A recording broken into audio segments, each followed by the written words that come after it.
Everyone, আমি সুস্মিতা। আজকের একটি নতুন ব্লগে সবাইকে অনেক স্বাগত। যে যেখান থেকে ভিডিওটি দেখছো, আশা করছি সবাই খুব ভালো আর সুস্থ রয়েছো। আমরাও কিন্তু বেশ ভালো আছি। আর এই তো আজ হচ্ছে সোমবার। আজকে সকাল থেকে ভিডিওটি আমি একদমই শুরু করিনি, প্রচুর ব্যস্ততায় ছিলাম, তো একদম বিকেলবেলা থেকেই শুরু করেছি। দেখতেই পাচ্ছ, চলে এসেছি শপিং করতে। তো স্টেশনের উপরে যে শপগুলো রয়েছে ওরই মধ্যে একটি শপে এসেছি। তো চলো সবার প্রথমে একটি শপিং কার্ট নিয়ে নিই, দিয়ে তারপরে কী নেব আমাদেরকে বলছি। তবে আজ আমি একাই এসেছি, হাজব্যান্ড তো আসেনি, ও তো অফিস গেছে। তবে কী জিনিস নেব এখান থেকে সেটা আগে আমাদের ঠিক হয়ে আছে। তো চলো সেগুলো আগে নিয়ে নিই, তো অতক্ষণে ও কিন্তু অফিস থেকে চলেই আসবে। এখানে ঘরের যাবতীয় জিনিসপত্র পাওয়া যায়। তো বিশেষ করে এই যে ক্লকগুলো, এগুলো আমার ভীষণ মন কেড়েছিল। এগুলো খানিকটা ওই ভিনটেজ স্টাইলের মতো। তো যে জিনিসটা নেব সেটা হচ্ছে এই যে স্টোরেজ বক্সগুলো। এগুলো না অনেক আগে থেকেই আমি ভেবেছিলাম যে নেব। আমি ইন্ডিয়াতে একটা নিয়েছিলাম, কিন্তু ওটা না বেশি দিন টেকসই হয়নি। আর এটার প্রাইসটা একদমই ঠিকঠাকই ছিল, অতটা বেশিও নয় আর একদম কমও নয়। আর জিনিসটার কোয়ালিটিও বেশ সুন্দর, একদম জুটের ছিল। তাই এখানে দুটো কালারই নিলাম। আর এই সমস্ত শপিং করার কথা ছিল কিন্তু কালকে, মানে রবিবার। কিন্তু আমরা যে ওই শপটাতে গেছিলাম, ওখান থেকে আসতে বেশ খানিকটা দেরি হয়ে গেছিলো, ওই 7টার মতো বেজে গেছিলো। এখানে তো 7:15-এর মধ্যে সমস্ত ছোটোখাটো শপ থেকে শপিং মল সবই কিন্তু বন্ধ হয়ে যায়। ওই এক্সিট পয়েন্ট খোলা থাকলেও এন্ট্রি পয়েন্টটা কিন্তু বন্ধই থাকে। তবে আজকে একা একা শপিং করতে এসে ভীষণই ভালো লাগছে। আর এই তো দেখছিলাম এই ক্রকারি সেটগুলো, এগুলো না বেশ কড়াই শেপের ছিল আর দেখতে ভীষণই ভালো ছিল। আর এখানে এই যে প্লেটগুলো আমি কবে থেকে দেখছি জানো তো, এই প্লেটগুলো একদম কাঁচের। আর এইরকম কাঁচের না আমার ভীষণ ভালো লাগে, এদিক ওদিক দুপাশ একদম দেখা যাবে। আর সাইডে একটু গোল্ডেন কালারের টাচও রয়েছে, তো ভীষণই ভালো লাগছিল। আর প্রাইসটাও কিন্তু একদম অ্যাফোর্ডেবল। তো এখানে বেশ কয়েকটা জিনিস নিয়ে নিয়েছি, আর এইসব কিনতে কিনতে কিন্তু ও চলেও এসেছিল। আর এখানে আমরা বিলিং করতে এসে ওখানে বলছিলাম যে এইসব জিনিসপত্র সব ইন্ডিয়াতে যাবে, তো ভালো করে একটু যেন প্যাকিংটা করে দেয়। তো এখানে বাবল র্যাপ দিয়ে র্যাপ করেই দিচ্ছিল, তবে এতটা না সুন্দর করে র্যাপ করছিল না। তো এইভাবে যদি নিয়ে যাই হয়তো ভেঙে যেতে পারতো। তো আমি ভাবলাম ঘর গিয়ে আবার করে নেব। তবে উনি যেভাবে প্যাকিং করছিলেন সেটা আমি মন দিয়ে দেখছিলাম, কারণ এখান থেকে আমি প্যাকিং যে কীভাবে করে সেটা কিন্তু শিখে নিলাম। স্কিলটা কিন্তু বেশ ভালো। অ্যাকচুয়ালি প্রতিনিয়ত আমরা কিন্তু নতুনত্ব কিছু শিখেই থাকি সবার কাছ থেকে। আমাদের চারপাশে মানুষ হোক বা ফোন থেকে বা যেখান থেকে হোক, আমরা কিন্তু শিখেই থাকি। আর সেটা কিন্তু কোনো খারাপ বিষয় নয়, ভালো বিষয়।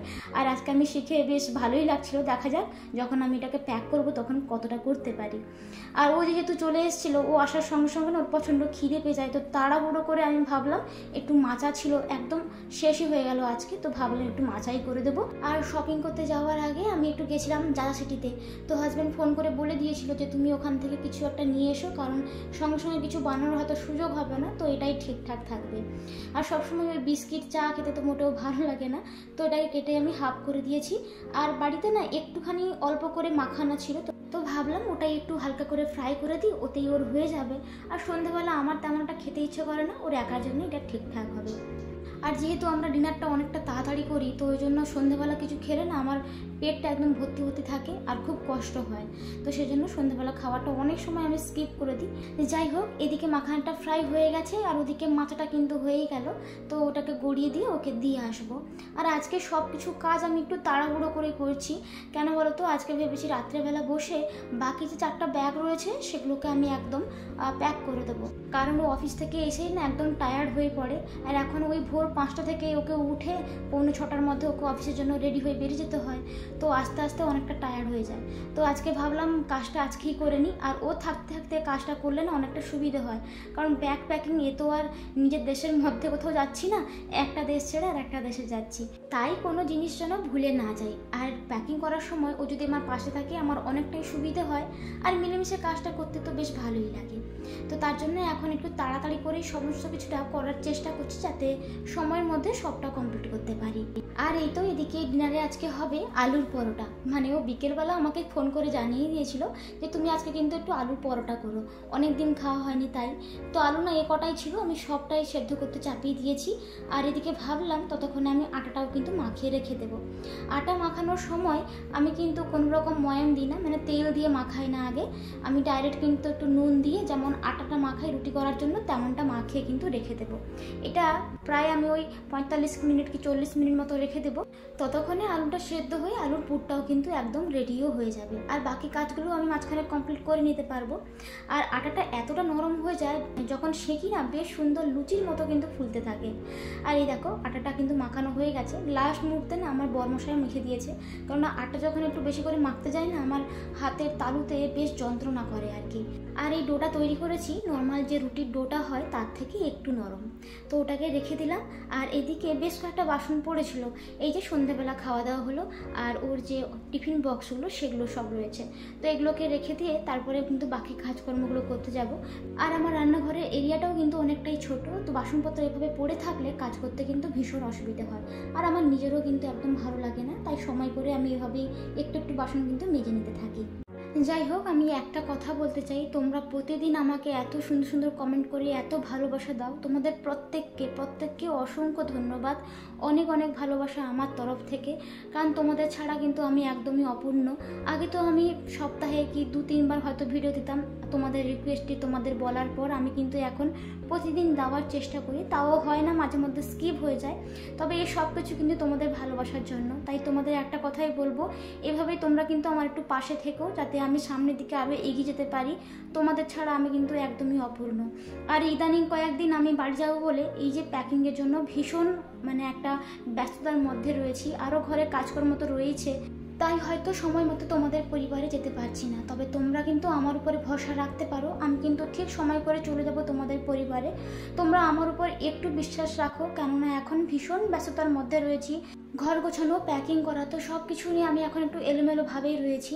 তাই তোমাদের কাছে আমার একটাই অনুরোধ বলতে পারো যে তোমরা আমার কিন্তু একটু পাশেই থেকো। আমি কিন্তু কথা দিচ্ছি তোমাদের সবার পাশে কিন্তু আমি রয়েছি আর থাকবো।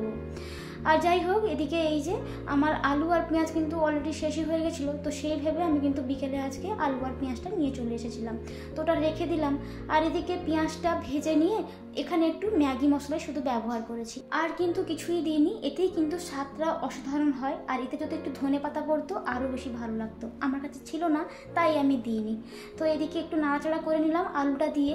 এবার আলুটা যখন নিচে থেকে একটু হালকা লেগে যাবে না, লাল লাল হয়ে যাবে, তখনই কিন্তু আমি তুলে নেব। এটা খেতে কিন্তু ভীষণ ভালো লাগে। তো যাই হোক, এদিকে লিচিটা কেটে এর ভেতরে এবার আলুর পুরটা দিয়ে একে একে সবটা তৈরি করে দেবো।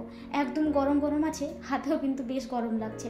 তো যাই হোক, এখানে আমার ওই 5টা কি 6টা মতো হয়ে গেছিলো, এখানে 5টা রয়েছে আর ওখানে একটা দিয়ে দিয়েছি, আর বেশ খানিকটা আলু কিন্তু বেঁচে হয়ে গেছে। তো দেখা যাক, কালকে যদি পারি তো হাজব্যান্ডকে একটু আলু পরোটাই দিয়ে দেবো। আর এই তো এখানে আমি প্রথমে হাত দিয়ে না একটু স্প্রেড করে নিই, তারপরে বেলুনি দিয়ে এইভাবেই আমি করে দিই আর কি, তো এতে সুবিধে হয়। আর একদমই দেখো একটা আলুও কিন্তু বাইরে বেরিয়ে আসেনি, বেশ সুন্দরভাবে একদম স্প্রেড হয়ে গেছে। আর এটা না এই যে সেঁকার পর দেখো কতটা ফুলেছে, একদম লুচির মতো প্রতিটা সাইড থেকে কিন্তু ফুলেছে, আর বেশ নরমও কিন্তু হয়। আর এখানে ভালো করে সার্ভ করে নিয়েছি, এই যে দই নিয়েছি সঙ্গে, আর বাড়িতে না আমের আচার, লঙ্কার আচার সবই রয়েছে, তো আমরা একটু আমের আচারটাই নিয়েছি। তো চলো এখন বসে তাড়াতাড়ি করে খেয়ে নিই। আর এই তো খাওয়া দাওয়া শেষ করে না বাসনপত্র মাজা আর সব কিছু কমপ্লিট করে নিয়েছি। আর এই যে কালকের জন্য একটু আলমন্ডও কিন্তু ভিজে রেখে দিয়েছি, আজকে আর তিতে জলটা ভেজাইনি, পরে কোনো দিন খাবো। আর এই যে ওর জন্য কেটে রেখেছিলাম সবজিগুলো এখানে রেখে দিয়েছি, দেখা যাক যেটা বলবে সেটাই সকালে কিন্তু বানিয়ে দেবো। আর গ্যাস ট্যাস সব কিন্তু সুন্দর করে মুছে নিয়েছি। আর এই সব কিছু করে উঠতে না প্রায় 9:30 মতো বেজে গেছিলো, দিয়ে আমরা ওয়াক করতে বেরিয়ে গেছিলাম। আর এখন এসে এই যে সব কিছু বাইরে বের করে নিয়েছি, কোথায় কোনটা রাখবো, কোন ব্যাগে ঢোকাবো, তাই সবটা এখানে অ্যারেঞ্জ করে নিচ্ছি। তার আগে এখন ঘড়ি কাটায় বাজে ওই 11টা 13 মতো, 11টা 13, মানে এখন ওখানে 8টা মতো বাজতে যায়, মানে সন্ধে। আমাদের খাওয়া দাওয়া সব হয়ে গেছে, ওয়াক করে চলে এসেছি। এখন এই যে দেখছো পুরো ব্যাকগ্রাউন্ড আমার পুরো অগোছালো হয়ে পড়ে আছে, পুরোটাকে তোমরা ইগনোর করো, কারণ আমি আজকে সবটাই গোছাবো। কারণ আজকে যদি না গোছাই তাহলে অনেক দেরি হয়ে যাবে, অসুবিধা হয়ে যাবে। এবার সবটা গুছিয়ে নেওয়ার পর কি হবে বলতো, আরো তো ছোটখাটো খুঁটিনাটি জিনিস আছে, সেগুলো ঢুকাতে হবে। তো চলো তোমাদেরকে আজকে দেখাবো যে আমি কিভাবে ব্যাগটা গোছাই। তো সবার আগে এই যে একটা গর্ত বা গ্রিপ মতো থাকে, তো সেখানে আমার কাছে যে হালকা হালকা প্যান্টগুলো ছিল সেগুলো উপর থেকে দিয়ে দিয়েছি। তারপরে একটা সমান হয়ে যাওয়ার পর এখানে তারপর জিনিসগুলো রাখবো। এতে কি হয় যে এই যে গর্তগুলো রয়েছে ওখানে কিন্তু জায়গাটা কিন্তু বেশ ভালোভাবে অকুপাই করে নেয়। তো ওখানে একটা জিনিস ঢুকে গেল এই আর কি। তো এখানে আমি বেশিরভাগ ওই যে শীতের জামা কাপড়গুলো এখানে কিছু কিনেছিলাম, ঘর থেকে কিছু নিয়ে এসেছিলাম, তো সেগুলো সব মিলিয়ে ঘরে পাঠিয়ে দিচ্ছি। এখানে অনেক কিছু শীতের জামা কাপড় আমরা কিন্তু অলরেডি কিনে ফেলেছি, তো সেগুলোই এনাফ হয়ে যাবে। আর আমার কিন্তু ব্যাগ গোছাতে না ভীষণ ভালো লাগে। আমার মনে হয় নিজের হাতে পরিপাটি করে কাজ যতক্ষণ না করছি, যে কোনো কাজ, সে প্যাকিং করা হোক যাই হোক, আর প্যাকিং করতে আমার ভীষণই ভালো লাগে। যত জিনিস সুন্দর করে গুছিয়ে রাখি, প্যাকিংয়ের কাজ করি, আমার মনে হচ্ছে যে আমার যাওয়ার দিনটা যেন অনেক তাড়াতাড়ি করে সামনের দিকে এগিয়ে আসছে। তো এইটা করতে করতে আমার কিন্তু এইদিকে 2টো ব্যাগ গোছানো হয়ে গেছে। এরপরে কিন্তু আরও 2টো ব্যাগ ছিল। তো একটা ব্যাগে আমি শুধু জামা কাপড় ঢুকিয়েছি, আর এখানে তো আমি তোমাদেরকে জাস্ট হয় 2 মিনিটের মধ্যে হয়তো তোমাদেরকে দেখিয়েছি, কিন্তু এসব করে উঠতে আমার প্রায় 2 ঘন্টা লেগে গেছিলো। তো এখানে আরও একটা ছোট্ট এই যে ব্যাগটাতে আমি এটা জামা কাপড়ই ঢুকিয়েছি, এখানে আর তোমাদেরকে দেখায়নি। আর এই লাল ব্যাগটাতে এখন দেখছো এই যে কালো ব্যাগটা, এটা ঢুকিয়ে দিলাম। তবে এখানে আরও জিনিস ঢুকবে, এখনও কিছু কেনাকাটার করা রয়েছে, যেমন আজকে জিনিসগুলো কিনলাম সেগুলো তো ঢোকাতে হবে। আর এসব কাজ করে উঠতে প্রায় আমার 1:30 মতো বেজে গেছিলো। তো চলো তাহলে আজকে ভিডিওটা আমি এখানেই শেষ করছি। কেমন লাগলো জানিও। যারা নতুন বন্ধু রয়েছে এখনও সাবস্ক্রাইব করোনি তারা প্লিজ আমার একটু পাশে থেকো। আর সবাই ভালো থেকো, সুস্থ থেকো। Bye bye.